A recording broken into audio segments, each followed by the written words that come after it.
Hi, everybody. Welcome back to my mini art talks. It's Janet Mandel.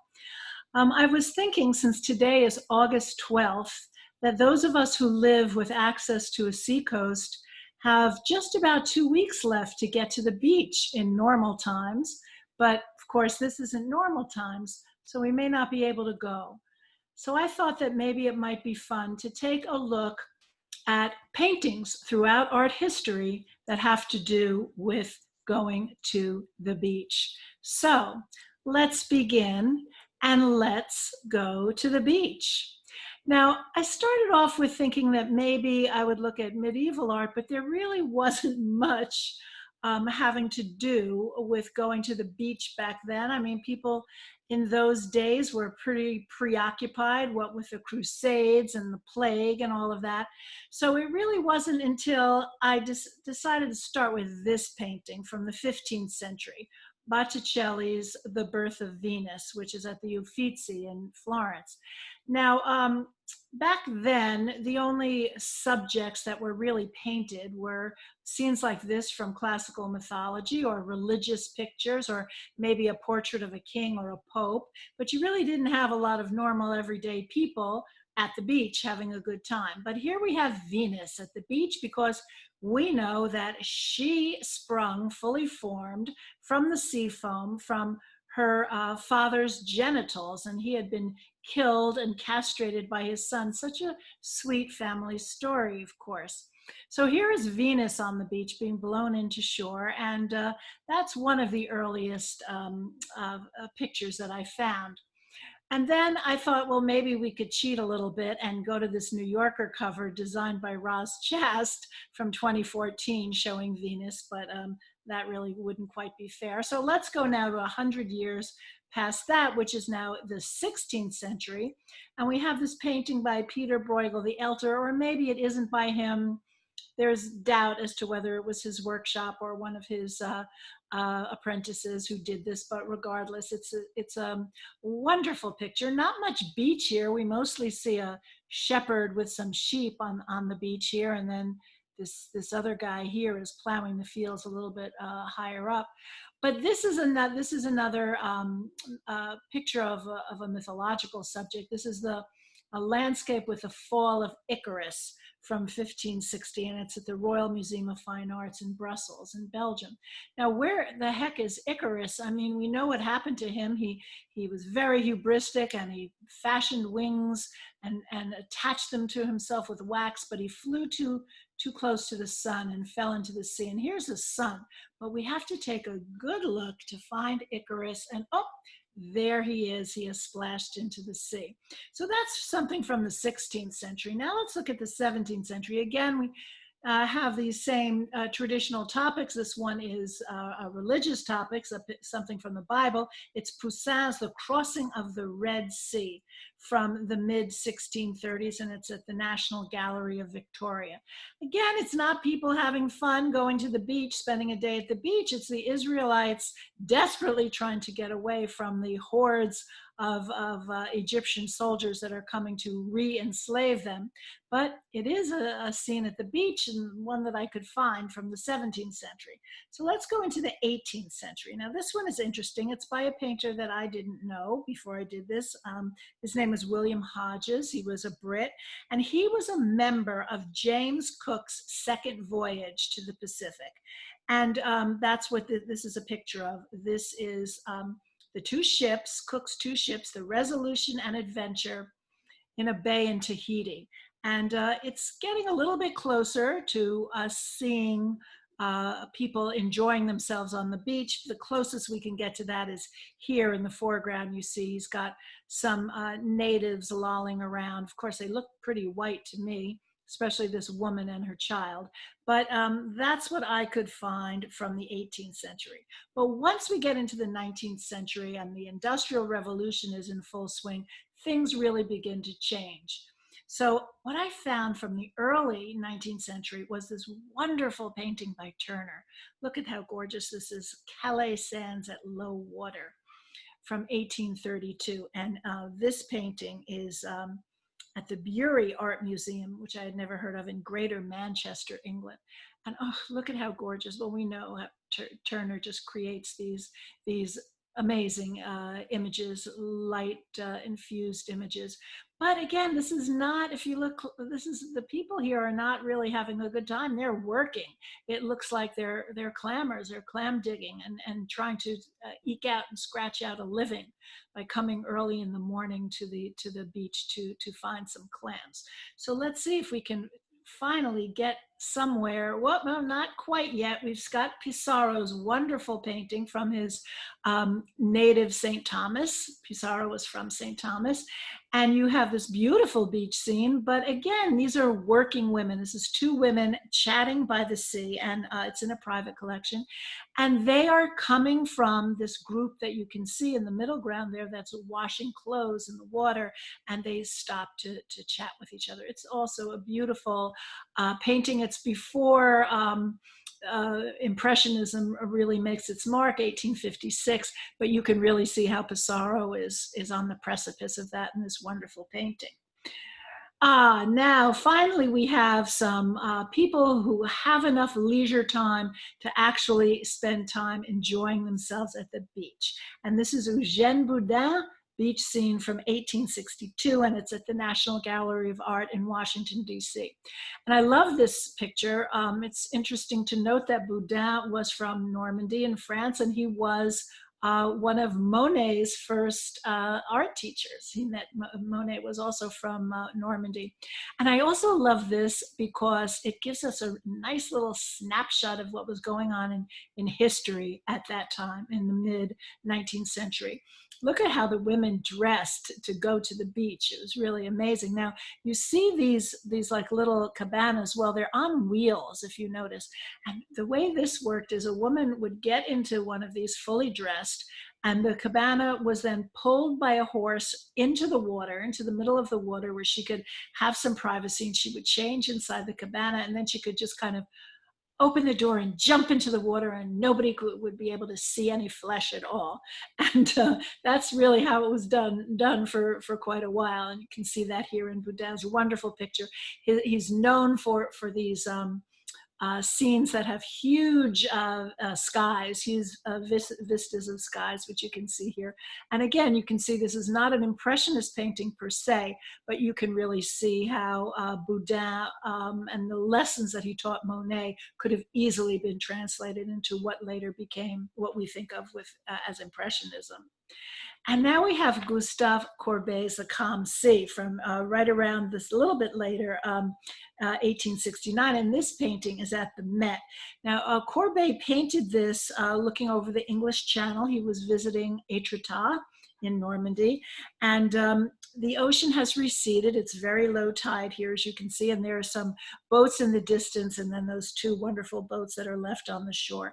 And this is a very tranquil composition, this immense sky, and it's towering over these narrow bands of different colors in the water and the sand. It's really so beautiful, but it's kind of unusual for Courbet's marine paintings at this time. Usually they're dominated by these crashing waves and turbulent seas. So this was much more of what I was looking for. And also, if you're thinking about our mandate to socially distance now, this would be the perfect beach to go to because there is absolutely nobody there. Now here we have Winslow Homer's Long Branch, New Jersey from the same year, 1869. And this painting I've always loved because I grew up in Monmouth County, New Jersey, and I know Long Branch very, very well. And this is a pretty accurate representation of what it looks like even today. Now, the dunes there have eroded quite a bit. They're not quite so high anymore, but there is a wonderful boardwalk there, as you can see, and Winslow Homer has one as well. And again, this is very much like that, the idea of that history painting. As I said, look at the women. They're all, fully dressed, and they may go down those stairs and go onto the beach wearing long dresses, long sleeves, et cetera, et cetera. Long Branch was a very trendy place. in the 19th century. In fact, there's a beach club there today called Seven Presidents Park, because it is said that 7 different presidents of the United States vacationed at one time or another in Long Branch, New Jersey. So this is a wonderful picture that I really love. Now we'll go back across the ocean again, back to France, and we'll look at Claude Monet's The Beach at Trouville from 1870. Now this painting is at the Wadsworth Atheneum in Hartford, Connecticut. And it's such a gorgeous painting. And again, it's really a history lesson. I love this one because you see the big, beautiful hotels that line the beachfront. And then there was a promenade there you could walk along, or you could go down to the actual beach, the sand itself. And then you see this wonderful boardwalk here. And now you know why it's called a boardwalk, because originally, of course, they were made with planks of wood that you can really see here, and all the women and the men, you know, fully dressed to go walking along the beach. And again, it's such a wonderful example of a light infused impressionist painting that's capturing that fleeting moment, that's cropped off on the edges so you can really think of what's going on both sides beyond where the picture plane ends. Now this picture was done a few years later, 1873. It's by Edward Manet, called On the Beach, and it's at the Musée d'Orsay. Now he painted this canvas in the summer of 1873, despite how his 2 models are dressed here. It looks like they're dressed for much colder weather, but he spent 3 weeks with his family in a little coastal town in Normandy called Berck-sur-Mer. And this is his wife, Suzanne, and his brother, Eugène. And Suzanne is, you know, clothed, billows of material here, and she's sitting there reading a book. She looks very, very happy. And Eugène kind of is lolling about, almost in that same pose that he had when Manet used him for one of his gentlemen in Luncheon on the Grass a little bit earlier than this. Now we know that this painting was painted en plein air, right out of doors. And we know that because there are grains of sand mixed in with the paint that you can see when you go up close. Now, Manet was generally not a plein air painter. He painted in his studio, but he was encouraged to not only go out and paint out of doors, but to loosen up his brushstrokes by Berthe Morisot. And she was a wonderful Impressionist artist who was one of the 6 artists who really created the first Impressionist exhibition, and then 7 others subsequently. And she, in fact, married the gentleman in this picture, Eugène Manet, Manet's brother, the year after this painting was done. Now, speaking of Berthe, here is one of her beach scenes, the beach at Nice, not in the north of France, but down on the southern coast, on the Mediterranean coast. And that's her daughter, Julie, playing in the sand there. And this is, I think, really a quintessential Impressionist painting, and it really shows with these vibrant brushstrokes and her wonderful palette here that Berthe Morisot certainly should be much better known than she is today as an Impressionist artist. Now, the next beach scene was by a friend of Berthe's. They weren't best friends, but they were friends, Mary Cassady. Mary was an American, as we know, but she lived most of her life in France. And most of the time she painted domestic scenes of mothers and their children. This was pretty much what women artists were relegated to paint, since they didn't have the freedom to go out to the cafes and to go to the cabarets, etc., that the men could do. So here is her wonderful painting of 2 young sisters playing on the beach. And don't you just wish you could be on that beach on this beautiful sunny day with them? Now, things change quite a bit by the end of the century, when you have now the post-impressionists. Paul Gauguin. Gauguin is not interested at all here in reproducing nature as you see it. He is much more interested in design and in using color and in using emotion to depict what he wants to depict on the canvas. And this is by the sea, Fatata de Miti, which is a Tahitian, because he was in Tahiti when he painted it. And of course, the colors, we just love these amazing colors, the pink of the sand and the blue of the tree trunk, and the Tahitians getting ready to jump in and frolic in the sun. And don't we wish that we could be right along there with them. Now, the 20th century, and this is a very young Henri Matisse from 1904, Luxe, Calme, and Volupté, or as we might call it, luxury, serenity, and pleasure. And he's shown us this wonderful scene of Eden or Arcadia, where everybody is happy and is having a wonderful time lolling on this beautiful sun-drenched beach. And as you can notice his brushstrokes here. Now, he was in Saint-Tropez when he painted this on the Mediterranean coast, and he was with Paul Signac. Now, Signac was the protege of Georges Seurat, the great post-impressionist pointillist painter. And Seurat did paint in that pointillist style. And you can see here, Matisse is not using little dots, but he is certainly flirting with that pointillist style. And he's also flirting with what's going to blossom the next year at the Salon d'Automne, the fauves, the wild beasts, who are painting with these wild colors that don't conform to nature.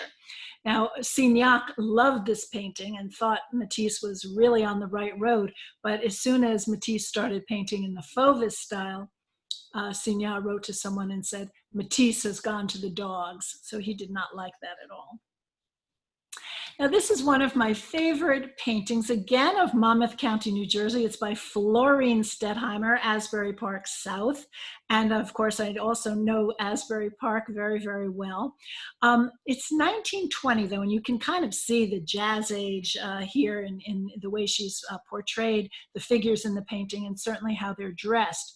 But what you also need to know about this time in history is that the Jersey Shore was segregated. And it was not only segregated for Black people, but it was segregated for Jews as well. And the area where Florine, being a Jewish American, and her family had to summer was pretty much where Seabright and Monmouth Beach are today. That was called the Jewish Newport. Jews might have had money, but they still were not allowed to go to the beach with others. And Black people were segregated into a tiny beach south of the main beach in Asbury Park. And that's what this is a picture of.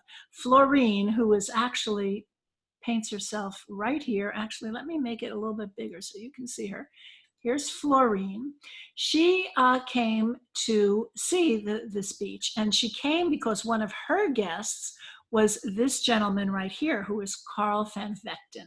He was a friend of hers, and he was also a person, he was a photographer and a writer, and he was very interested in Black culture, and he was friends with everyone from the Harlem Renaissance, from Langston Hughes to W.E.B. Du Bois to the artists and the other writers, and he would go to all of the soirees that Alelia Walker had at her famous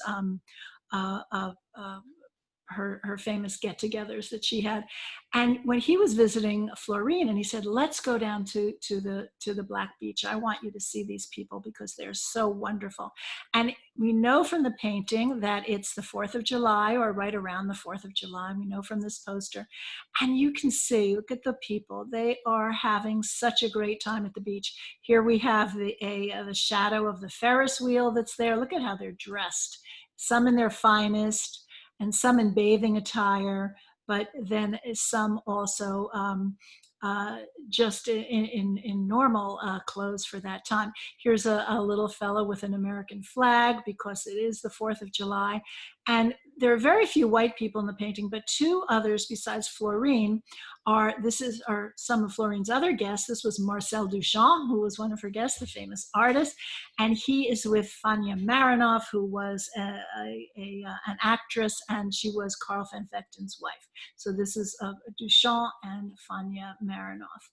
And again, there is Florine. And look at these people are just having such a joyous, wonderful time. And Florine has really captured the great time that they're having. And look, here's another a child with two American flags. They're all just having such a wonderful time. And I feel that Florencestedheimer is quite an underappreciated artist. I really love her work, and I particularly love this painting. So we're going to move on in the 20th century. This was 1920, and now we're going to see three beach paintings by Picasso. This one, two women running on the beach. Sometimes it's called The Race. And this one is at the Victoria and Albert Museum in London. And you can see these women are just having such a wonderful time. They're throwing all their cares away and having a great time on this beautiful beach. And here's another one, a little bit more surrealistic, shall we say, but very patriotic, with the flag in the back, the French flag. And this is Bather with a Beach Ball from 1932, and this is at MoMA. And then we have this one from a little bit later, 1937, On the Beach. Now, this is at the Guggenheim, by the way, in Manhattan. Now, during 1937, Picasso was very, very busy responding to the Spanish Civil War. And he was doing these very powerful preparatory drawings for Guernica. But he also did paintings like this as well. They were, I'm not exactly sure that they betrayed his preoccupation with all of the horrors of war, because as you can see, these are two women. This painting is also called Girls with a Toy Boat. You can see, although they're not quite girls because they do have breasts, but they do have a boat here. But it looks like they're having a good time on the beach. The water is this beautiful blue. But then look at this figure here. Looks particularly male to me, and it's certainly looming very ominously on the horizon there. It's a terribly sinister kind of appearance, and it might really be a metaphor for what Picasso was feeling because of the Spanish Civil War, and then what was on the horizon with World War II. But I guess we could say maybe it is an apt painting for what we're faced with today. We might think of going to the beach and having a good time, but there's still a lot of sinister and ominous things on the horizon, like this figure. And I'm going to end with three paintings by American artist Milton Avery. This one is called Swimmers and Sunbathers from 1945, and it's at the Met. Now, Avery was a modernist painter, and he had a very unique style of art. Was really representational. He had figures in his art, but most of his works were very abstracted into their most basic shapes and colors, and you can see that here. And one of his strongest influences, he always said, in the development of his painting was Matisse, was the work of Henri Matisse.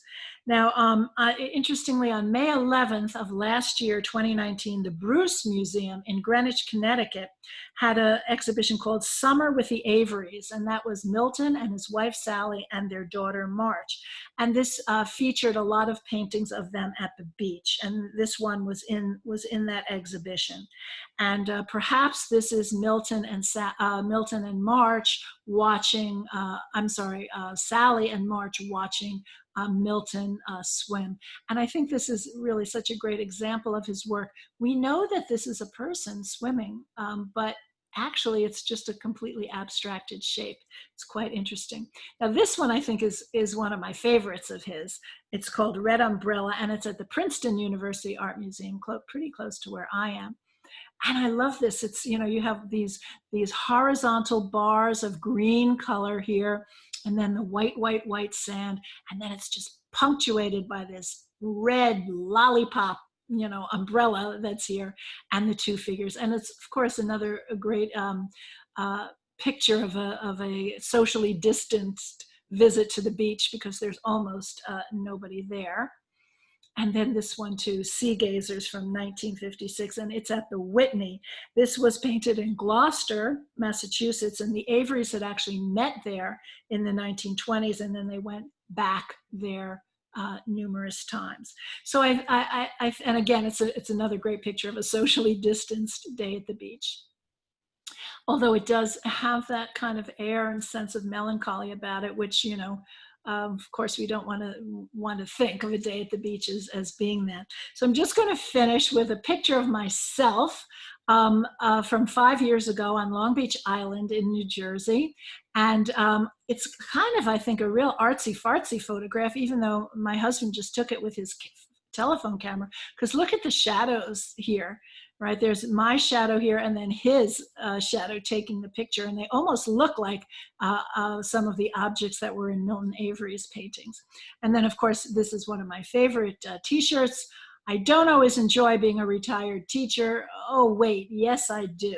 So I wanted to end by saying, dedicating this talk actually to my colleagues who are still teaching. I don't have to face going back to work in September because I am retired, but they do, and I know they're feeling a lot of angst about this, so I want them to feel a little bit better.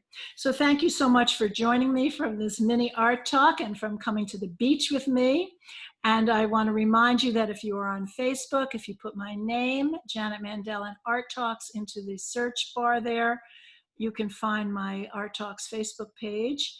I also have a YouTube channel where I upload these videos, and if you do the same thing, you put my name into the search bar, you can go there, and I ask you to please subscribe, hit that red subscribe button, and then also hit the bell next to it so that you'll get notifications of when I upload a new video, which I don't do that often, so it's not that terrible. I'm also on Instagram, so you can join me there. And I do have a web page. You don't have to memorize that URL. You just go to Google and put Janet Mandel Art Talks in, and you'll look for that logo, and you can go. And there I have my schedule for the rest I have 3 more talks in August. And then in the fall, I'll put up my schedule. I should have a wide variety of talks in the fall. So thanks so much for coming again to my mini art talks and spending a day at the beach with me. And I hope you'll come back and see me again. Bye-bye. Stay safe, everybody.